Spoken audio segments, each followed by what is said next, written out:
Longtime Atlanta anchor Amanda Davis dies after suffering a massive stroke at the Atlanta Hartsfield Airport. Dr. Phil's show is known to provide alcohol and drugs to guests that were addicts to make sure they look like addicts on the air. Morning Joe co-host Mika Brzezinski gets some heat this weekend for trying to mend some fences between sexual harasser Mark Halpern and some of his victims. WikiLeaks hacktivist Julian Assange deletes his Twitter account on Christmas, and another Miss America exec resigns over some more very, very bad emails put out over the course of time, we'll say. Those were the top 5 stories for this past week, but those stories could not make it into the top stories for the year. They had plenty of time to digest the other stories, and they were nowhere near as bad or as good as the stories we'll talk about today. So congratulations for those stories for making it towards the end. This week's all about the full year, what we've accomplished, what we talked about, big, small, and all in between. And we'll talk about some things going towards the new year as well. So for this week, we're wrapping things up with the weekly wrap-up show, doing the year in review. A couple of big stories, and as many as we can get in, big stories for the year. And this show is, of course, coming down for the week ending December 30th, 2017.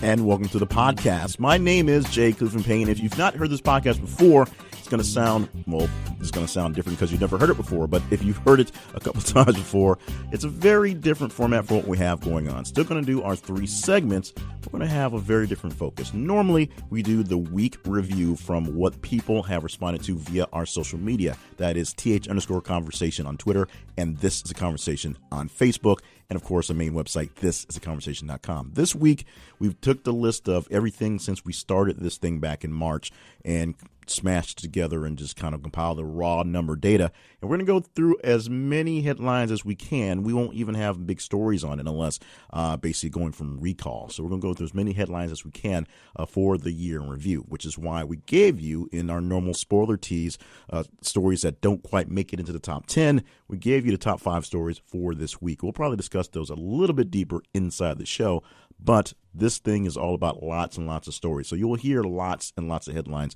going down the list. Now, bear with me for a second as we do this kind of live to tape, if you will, and we'll go through a quick scan to how many actual stories we actually posted. And some of these listings are promo stuff. Some of these listings are things that sort of got mixed in with here, and some things are extra doubles when we did some things. But we actually had a rough total of 3,039 separate posts via the whole shebang before we cleared out a lot of the promos and the responses and the talk stuff. So we did a lot of sending out of headlines, a lot of talking, a lot of promotion, a lot of doing things for this podcast. And we'll have a lot more coming up in the next upcoming year. So as we said, you want to hear a real version of the show, if you will. Check out last week's version at the website, thisisaconversation.com, and just click on podcast, and you'll see all the podcasts we've had so far, including some of the old daily ones that are still sort of listed there. We'll do some cleaning up as we go deeper into the new year to kind of fuzz those out. We're not going to so much forget about our past, but we're just going to conveniently forget about our past, if you will. So that's that. So coming next week, you'll hear the standard show, which will be the first segment is the top 10 stories of the week as voted on, if you will, by you. You respond to the stories via social media. You reply, you like, you love, you share, whatever you want to do to interact with the stories. The more interaction the story gets, the higher it goes in the list. And those top 10 are counted down 10-1 in the first segment. Second segment is an interview segment. Or at least we save it for an interview segment. Sometimes it's been kind of sketchy here or there, and especially towards the end of the year. We're going to look forward to having as many interviews as possible. We may not have one for the first week, but we're working to have at least 48 of the 52 weeks next year interview-wise, with a couple being put in for some housekeeping done here or there a quarter. And then the final segment is the final 5 of the top 15. We'll go through those. We also talk about what we're calling the almost irrelevant story of the week, the one that ranks the lowest in response. We'll tell you that one. And then we go through as many of the other stories as possible inside of the time allotted. Time allotted for this show is in real time, 46 or 45 minutes and 50 seconds to technically 46 minutes because we have a radio component with this as well. We're working on having this on some radio stations in the near future.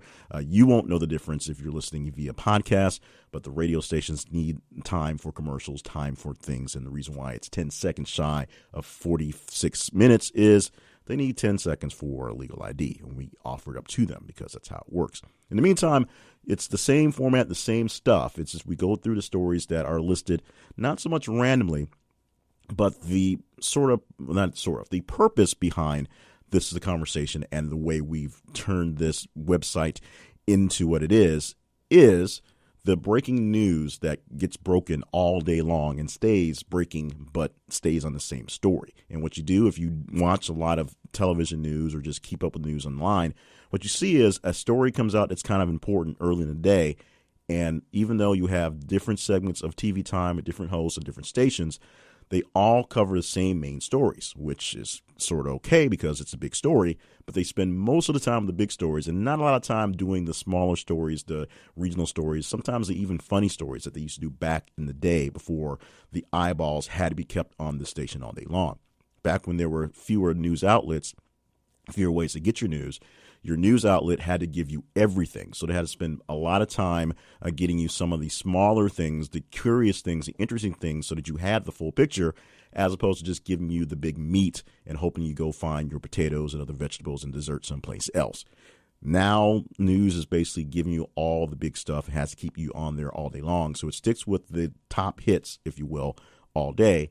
And so some of the smaller stories that are interesting, some of the smaller stories that are kind of important but don't get the main headline time, and sometimes some stories are just plain out weird and quirky pop up there.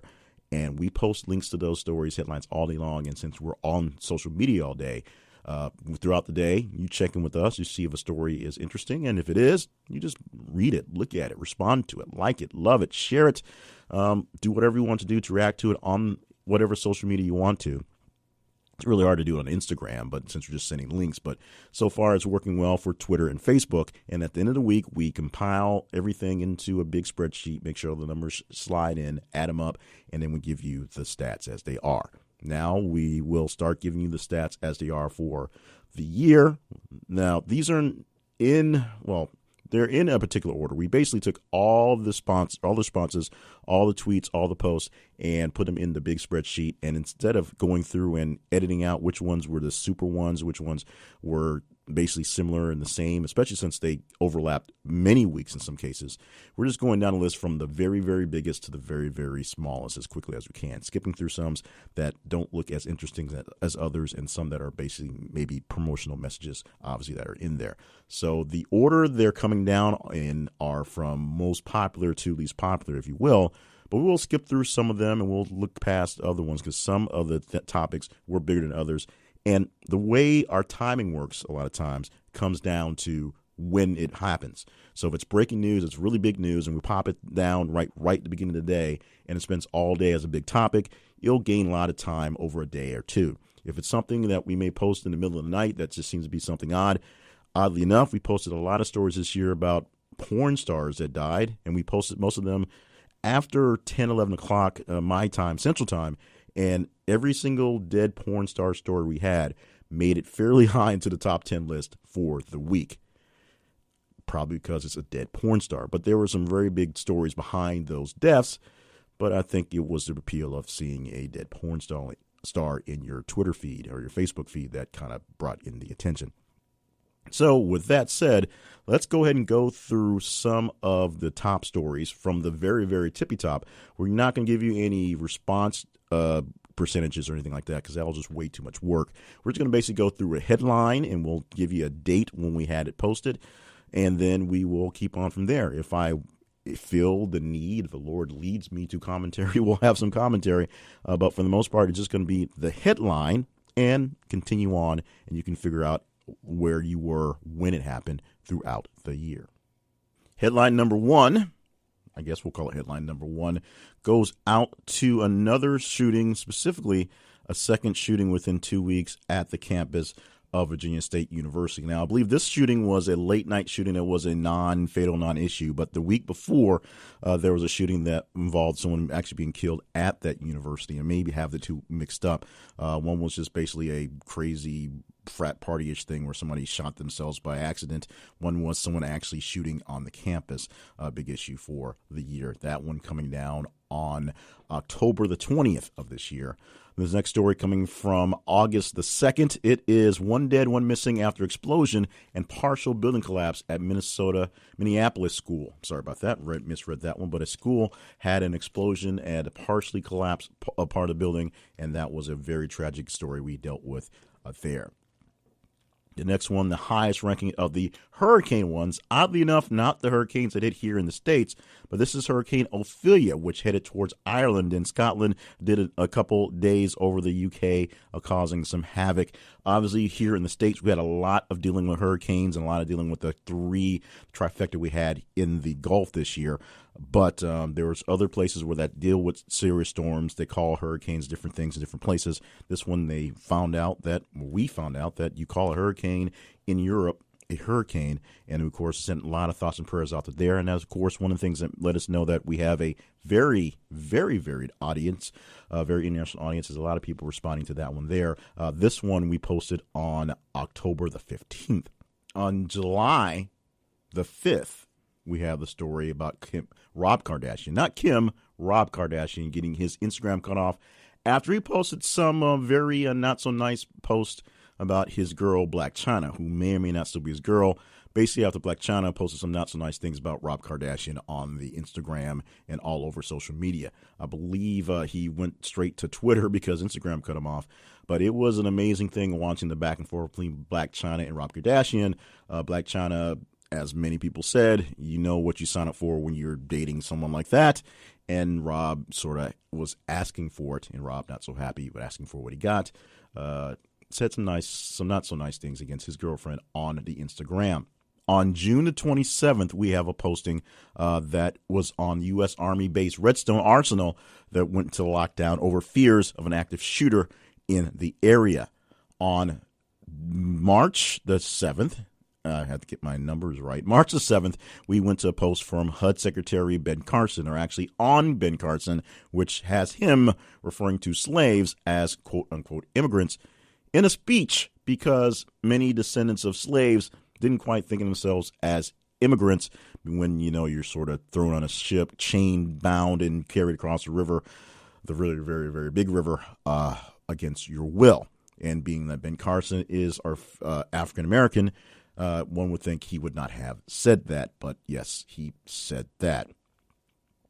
A judge ruled Florida's Stand Your Ground law was unconstitutional. That happened in July 3rd of this year. Parents told police R. Kelly is holding women against their will in an abusive cult. That happened also in July 17th for that one. That turned into a lot of R. Kelly talk, including some former cult members speaking out on what they were eventually doing with Mr. R, Robert Kelly. It's an amazing story when you really think about it, just how R. Kelly has been out of the limelight for quite some time, and past stories and dealing with him and past women, ages notwithstanding, that something like this would pop up, but it did. The big thing was no one in the quote-unquote cult was overage, which would make it a really, really, really bigger deal. But we spent months talking about R. Kelly and the women who were actively going to be in his paramour life, I guess, that some people thought might be a cult. And here's a quick story. Cosmo DiNardo confesses to a role in Pennsylvania missing men murders. Now, this turned out to be a really bigger thing than we even knew once it started. This we posted in July as well, July the 13th. Cosmo DiNardo and his cousin confessed to overall killing, I believe it was 4 people total, taking them out to a cabin in the woods, a family house out in the middle of nowhere, with the intent to rob them, but ended up in the process killing them. One was a bad drug deal we know about. The other one was just another kind of weird dealing. In the process, they killed the bodies, mutilated the bodies, tried to bury them with heavy equipment. It was a very, very big deal for people in the spot around Pennsylvania where it happened back in July. A really big one in the video game world, this one coming out in March the 26th, so says this listing. Blizzard unveiled StarCraft Remastered for nostalgic fans. They went back, that's Blizzard Entertainment, went back and put out the old school StarCraft for people who remember it from 10 years ago. Now, of course, video games, everything has evolved in the world of computers over a big span of time. StarCraft, a very big and a very dramatic game. It was big for its time. It was ahead of its time when it came out. Now, StarCraft and games like that, which are battle turn type games, you can play them on your mobile device. They're so, your phones are so powerful, but the games are so prolific. They're essentially the same game over and over again. StarCraft was an original-ish kind of game that took the whole colonization and building empires and taking it to the stars to a whole nother level. And StarCraft going remastered for the original was something that was pretty big for many fans. And yes, we talked about in the open about, dead porn stars apparently seem to pick up a lot of pace this year. A story that is very recent, story we posted last month, November the 12th. Shyla Styles, dead, Hall of Fame porn star, dies just at age 35. We posted this story purposely a day later than I guess it came out, and we also posted it purposely in the wee hours of the night. It still managed to find its way up into the very high echelons towards this list. And the numbers get kind of wonky because the numbers of responses are so high. But this is essentially in the top 20 of the stories we had for the year. A story from about 4 weeks ago where a porn star, Hall of Fame porn star, died. And this wasn't even the biggest story that came out this year. The biggest story that I don't think made it that high into the list is the story of the young lady who essentially killed herself because she was essentially shamed for being homophobic, not wanting to perform with gay actors in a porn film. Well, if it gets that to the list, we'll see how long we go. But the biggest story that hit in the listing for so far is the death of Hall of Fame porn star Shyla Styles. And, of course, she was only 35 years old, which means the Hall of Fame has a lot of youngish people in it for porn. But the news continues. These are the top stories in order from basically top to bottom, as many as seem as interesting as possible that are coming through from This Is the Conversation's full year of weekly wrap-up shows. So the order is from biggest to smallest as far as we're going. I can't really give you a response time, as we said earlier, but there are some very interesting stories and some interesting backstories as we come along. This is going to be a little longer, maybe a little drier than I thought it was going to be, but it's fun so far. This story coming up is one of the hurricane stories as well that hit here in our area in the States and Caribbean. This one specifically, Hurricane Irma hitting Barbuda as it makes first landfall in Caribbean. This one we posted on September the 6th. For April the 16th, we have one-star reviews of Snapchat for reluctance to expand into poor countries, unquote. So apparently people in poor countries, or people who want to see what's going on in poor countries, wanted to get more Snapchat, and they didn't get it because there was no real response from the internet giant to move there. Snapchat had some issues this year as well, including the great debut and the quick fizzle of the Snapchat Spectacles, their version essentially of the Google Glass. They were glasses that had the camera built into them that you can only find where a magical spectacles box just appeared. And then when they put them out for sale for everyone out there, they didn't turn out to be the hit they were expected, much like Google Glass happened. Looking for a story that happened in June of the 4th of June this year. CNN host Reza Aslan drops profanity-laced response at Trump's tweet to London. Now, we had a couple issues going on overseas in various places that were linked to terrorism, some not exactly linked to terrorism, and some issues here in the States as well. London had a pretty crazy night as a group of people, seems like two separate groups of people doing a couple things of mischief. One of them driving a van on through a very populated part of town during a populated time of town at Saturday nights. And Donald Trump did one of his first steps into Twitter in basically chastising other countries, telling them that's why United States needs a Muslim ban, because Muslims are basically tearing up the streets other places. A host from CNN, although host is kind of a loosely termed thing, he had a show, kind of a documentary type show on CNN, basically on spirituality and religiousism, if you will, named Reza Aslan, went on a profanity-laced response to Trump's tweets on those things. Later on in the week, a few days later, he essentially was fired. They pulled his show off the air and from whatever. The guy is the person that personally I had no idea who he was before the show popped up. I saw the show come up in the promos because I watch a lot of CNN and cable news, but never really had the time or inclination to watch it, so I don't even know if it's any good. But Reza Aslan lost his job essentially because of this. Many people who responded to Trump over the past year and his tweets on whatever have found themselves in hot water in their own cases. Trump, for some reason, gets away with it. And, well, you can figure out the reason on your own. Of course, this is the one, like I said, we posted this one in June, the 4th of June for this year. And before we take our break, we'll go into three more. This one we posted just a few weeks ago. This one posted December the 11th, and it was a surprising one. It got so high so quickly, and I'm a little surprised it's so high here. This one is a study that finds that 2 children are injured every day by window blinds. Now, it's a rounded average, of course, and just 2 children are injured. That doesn't mean 2 children are injured critically. It's just that averaged out that 2 people in the United States, 2 children in the United States have some issue with automatic blinds, either, hitting them on the head accidentally or maybe getting, or maybe actually getting trapped in them for a while. It didn't have a full study on fatalities in the study. At least I can't remember from the top of my head. But this is one that surprised me when it popped up as the number one story for the week way back when. But it's one that we posted kind of later in the day. It's something we saw that we thought was pretty interesting. But oddly enough, saw it nowhere else except for the CNN story, and CNN wasn't talking about it. But the study says that there are 2 children injured every day because of window blind accidents. Anthony Weiner makes it into the top batch. Anthony Weiner reportedly plead guilty to sexting to a minor, which he did, and he actually reported for his prison time a few weeks ago. We posted this one in May, 19th of May for this year.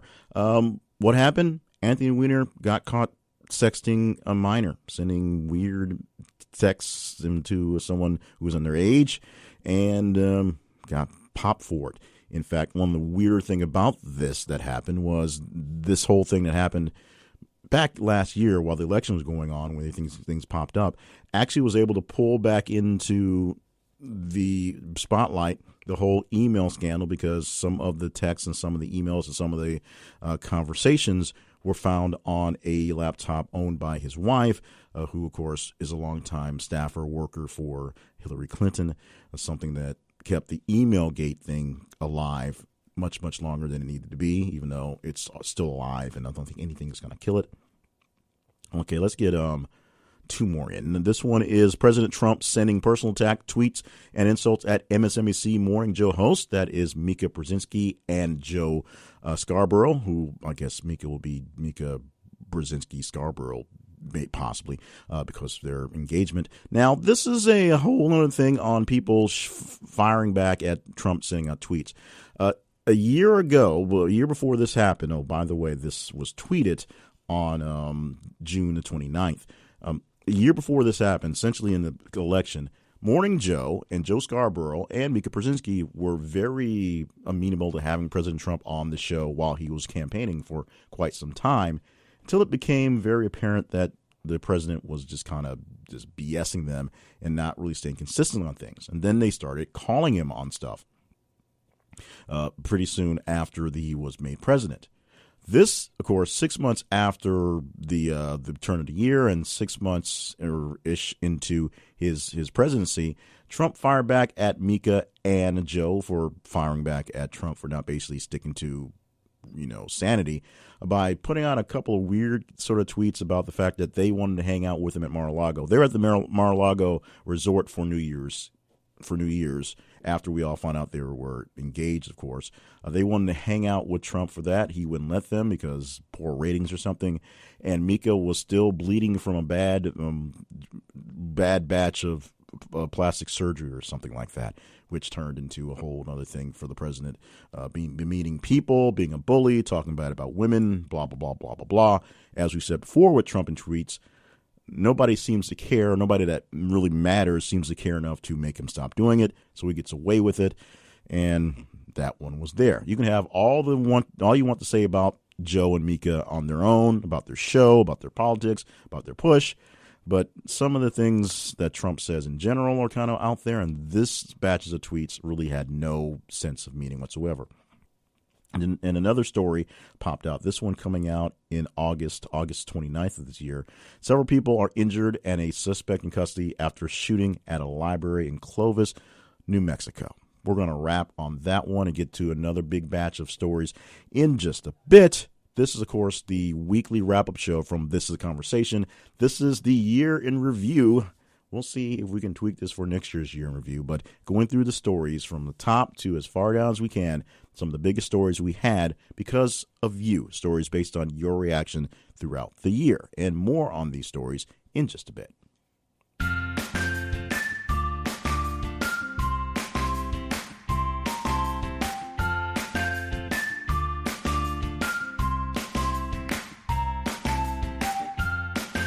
Pardon our progress at our website, thisistheconversation.com. We're working to do some cleanup work. We've had almost a year of doing this in the form that we've had, and we're still trying to tweak out some things, make some things work. The original purpose and original processes and the original projects around this website, when a business starts, you have to pivot, and this thing has pivoted a few times in the last couple of years. So some things need to be washed away, cleared away. Some things need to be built back up again, and we're doing that as best as possible over time. So we're asking you to both pardon our progress and stop by our website so you can see what progress we're actually making. It is, of course, thisistheconversation.com.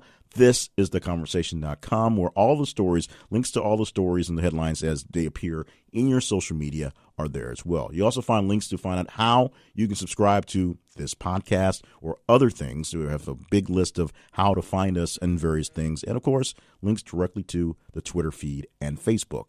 Facebook, by the way, search for This Is The Conversation. Look for the blue speech bubble thing, and you can see what's going on there. And make sure that you set it up so that your or our posts show up normally in your feed.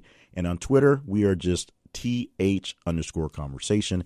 As we said, you, of course, make this thing happen, especially with the podcast, with the show every week, because we go by your responses to see which ones are the biggest to talk about. So you can follow us on social media, and if you're not a social media person, some people aren't, go to our website and you can respond on the stories there as well. We add those into the list as well. So just go to thisistheconversation.com, thisistheconversation.com, stop by, visit our sponsors, see some of the features we have on the website, and, of course, keep up with what's going at the main project, which is This Is The Conversation.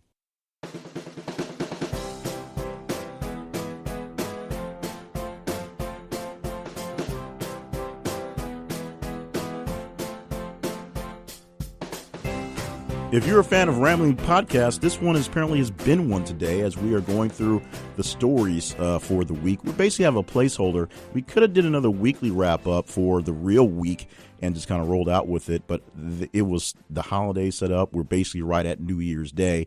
I didn't want to fool with trying to find another interview because everyone's kind of busy wrapping up their year. And we decided to just do something cool, do something really, really cool. Your opinion of actual coolness may vary, but something that I had in the works planned basically as we got into the final quarter of the year, once I figured out a way that I could actually get all the data into one spreadsheet and run the numbers, was going on a best of the year. And instead of doing it on the New Year's week, because we had a full week going on there, and we're sure something will happen, something crazy will happen New Year's Eve and New Year's Day that we'll have to talk about it. So we'll talk fresh news on the beginning of the year. We wrap out the year taking care of this. So we're taking the middle segment, which is normally an interview segment, to do a very, very, very short piece of housekeeping here, and then we'll wrap up the time with a little bit more of the big stories you had for the year. Now, what I'm looking for this upcoming year is at least 48 interviews. That's 48 weeks of the 52 with interviews. We probably won't have one the first week unless I have a backup guest that's kind of been in the wings who may sink in there for this first week based on scheduling ability. But we're looking to schedule a lot of great people, and I'm looking at independent people. There don't have to be anybody necessarily famous, just looking for people who are doing interesting things that are interested in the news. It's that simple. And you can help me out. Go to the website, thisisaconversation.com, and look for what's going to essentially be a contact button where you can help me find people who want to be in this thing. Or you can reach out to me via the social media we talk about all the time. If you are a podcaster or you are a internet marketer or you are just a person who just likes to think about the news, send me a message. Let me know what's going on, and we can connect. And feel free to use the same connections to just talk about the show. If you have some input you want to give to what we're doing, especially if you don't like something, we'd love to hear nothing but great comments. But trust me, I know this thing's a work in progress, and we are always tweaking, doing these things. Some things a little more subtle than others to make sure the show is a good show, especially as we're trying to do some radio distribution so we get a larger scope and more people in the conversations. So if you have some comments on the show, you can use the same contact to talk to us about that as well. We're doing our best to prepare for a grander 2018, which oddly enough is actually a plan to come up with a really grand 2019. We're using the next year to do some very big things and try some things, basically shoot from the moon, and hopefully in 19 we'll have some stars to hang from. So tell us what you need to talk to us about. If you want to talk to us about the issues, we can do that. You want to talk to us about some people being on the show, we can do that. If you don't like the interview segment, although that's the coolest part of the show, I think, let me know how we can tweak things and let it go along. We have other projects, or I should say, I have other separate projects that are being spun off from this to keep myself from turning this into a little too much work. But sticking with the news gathering, sticking with the news force and the current events thing and the conversation thing there, we could use your help on that as well. So if you have somebody who you want us to interview for the brackets, let us know. You have something you want to tell us about doing good or bad for the show, let us know. We'll do our best to make the 2018 the grandest show ever. Since it's only been alive for a year, I guess that's not too high of a bar. And then what we're going to really do is make sure that a year from now, this thing is totally awesome.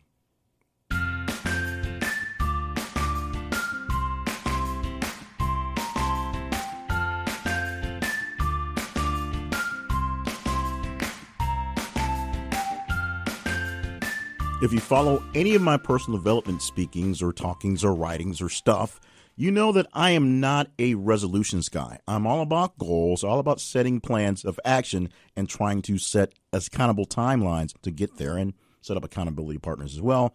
But as far as the New Year resolution things, I really, really, really, really hate it. But if you're one to make resolutions and decide that January the 1st is the day you're going to start off fresh and new with something grand, spanking, awesome, here's one thing that I'll put out there as a suggestion you should do. You, my friend, should drink more coffee, or maybe more tea, or maybe some hot cocoa. Whatever it is, you should drink more of it, and you should stop by Coffee for Less to get it from us. Now, we have a link especially at our website. So if you visit our website, or it's thisisaconversation.com/coffee for less, you get a link to get discounts on coffee that's already discounted. It's called Coffee for Less for a reason. It's coffee. It's less for less. You don't get less of it. You get it for less money. And they have you set up for anything you want. You want to grind your own beans. I don't know why you want to go through all that work, but by all means, they've got beans to grind. They've got blends ready to go. They've got K-Cups ready from all your favorite brands, all of your favorite blends, all your favorite flavors. And yes, they have tea, hot chocolate, and other specialty hot drinks, and colder drinks, things you can brew to cold. And they have it for you, as we've already said, for less. So if you need something to aspire to in the next year, you should drink more coffee. Yes, coffee is great for you. No matter what anybody says, coffee is awesome. Drink more of it, and let us help you get a discount on it by going to thisisaconversation.com/coffee for less. Stop by our sponsors page and visit many of our sponsors to help keep this thing going. But we especially want you to check out this week or the beginning of the year or all year long, thisisaconversation.com/coffee for less, because you can start off the year drinking more coffee for less money. You're saving money. I'm helping you out here. It's Coffee for Less.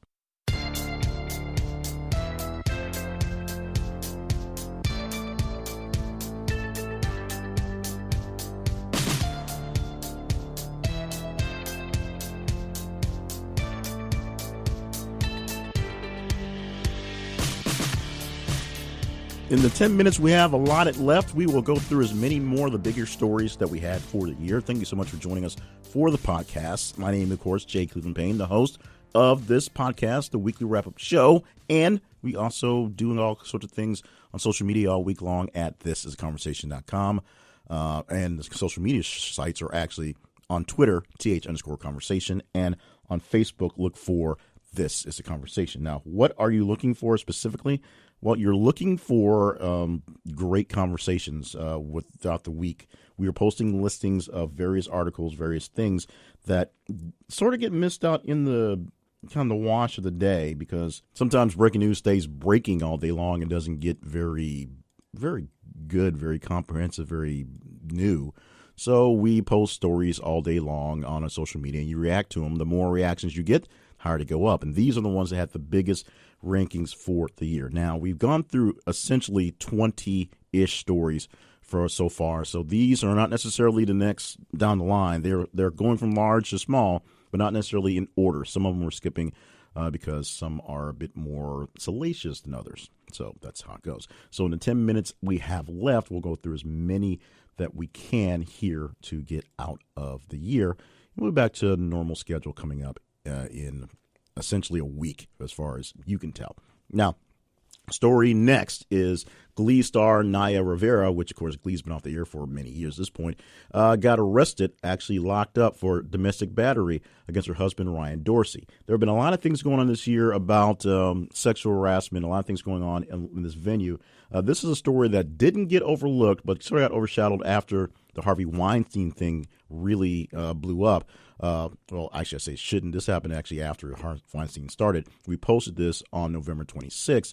But lost in the shuffle of abuse is the fact that men get abused as well. Men do get abused as well. Men do a lot of sexual harassment in ways that women don't, because most of the times men are actually physically accosted, but they do deal with various situations where they're left in uncomfortable situations and put into situations that aren't exactly where they want to be. So think about that when you're thinking about domestic battery and thinking about sexual assault and sexual harassment. It does happen on both sides.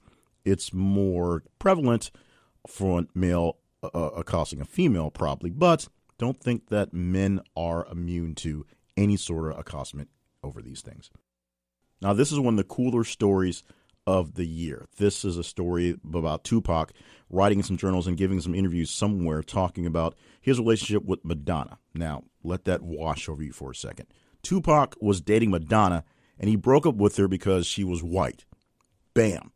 If that doesn't jump at you, I don't know what does. That story we posted in July the 6th of this year, as a story that was one that jumped at me completely, because not that in so much, a white guy and white and or black guy, white woman, rapper and a pop star, but this would have been like the super mega ultra story with Tupac, the king of hip hop at the time, and Madonna, the princess, queen, ultra whatever of pop music, joining forces to be like the super couple. That would have been, mind-blowing right now. You think Kim and Kanye or something, think about these two people having a long-term relationship and just, making music together. That would be mind-blowing. The world of music would probably never be the same and never survive what they would come through with collaborations. So let that wash over you for a little bit with that one. Kanye and Madonna and their relationship, which could have been even more, except Tupac was a little leery of dating a white woman. Yes, even though that white woman was Madonna. So I'm not sure street cred would have been lost on that one particularly, but definitely thinking about the music world, I think they would have exploded over the collaborations they would have made, and maybe some babies they would have made. Who knows? Going on to the next story, another really cool story of the year, someone who also created a lot of things, that's Serena Williams. She won a Grand Slam last year. She made some business moves, did a bunch of stuff in fashion, and she created an actual live person. She gave birth to her baby girl. We announced it on September the 1st. One that got a little out of hand this year was Bachelor in Paradise. The show was shut down, complete production stop, because of an incident between Demario Jackson and Coriana Olympios. Now, we talked about domestic violence and men fighting already, but this is another incident essentially where, as the story sort of went, Corrine sort of went after Demario in a physical altercation, and they had to stop the filming of the fake show with the fake people who look very, very beautiful. So I guess they're not really fake, but the weird non-relationships from people who lost out on the actual Bachelor TV show / competition game show thing. So not that I'm a fan of Bachelor in Paradise, but I know a lot of people who are, and this was a very, very big deal for the TV when that popped out. And this happened on June the 12th when we actually talked about this. In May the 5th, we had one of the first big appearances by Sarah Huckabee Sanders, who filled in for Sean Spicer for a White House briefing. Of course, Sean Spicer would leave that job a few weeks-ish, basically later, and the job would be taken over by Sarah Huckabee Sanders, who now gets a chance to be the spokesperson for the commander-in-chief and saying things, corroborating things, and sort of just reinforcing the message given out by President Trump, which many of those messages seem to make very little sense or be flat out lies. So your mileage may vary on that one as well. But Sarah Huckabee Sanders, we know her here in Arkansas for being the daughter of former Governor Mike Huckabee. She's also known pretty big time for a big job. So congratulations for actually getting the job. It's a pretty awesome job to have and a pretty big deal to do. Problem is, it's a pretty big deal to do the job the way she is doing it. The High Court, that's Supreme Court, came out with a ruling that essentially is giving way for other states other than New Jersey and Las Vegas and some various other places to have the right to run sports betting. There's a ban on various places for whatever reasons, and if the biggest way to get out of that ban is have some special condition, such as being an Indian reservation and riverboat casinos allowed to do specific gambling, although sports betting is something different, because so many teams cross so many barriers, including nations. We have affiliation here with both the with the NHL and the NBA. NFL is working on it, where there are teams in the associations and the leagues that cross borders all the time and have to deal with those issues. Having sports books, places where you can go and give a bet on a sports game, is harder and harder to do in this day and age, especially with the internet and the way things work. So essentially the Supreme Court is looking to essentially turn all states into open betting states for at least sports gambling or sports books. Maybe not for gambling on casinos. Sports books may make a large comeback, which means your bookie may lose a little money because you have to go legit as opposed to, the underground things going on. Hillary Clinton came out with a book this year because she lost the election and is not the president, and she blamed a lot of people for her loss to Donald Trump. She even tossed a little blame towards herself, but not as much as she tossed towards many other people, which caused a lot of people to basically tell Hillary to shut up. Your mileage varies on that one as well.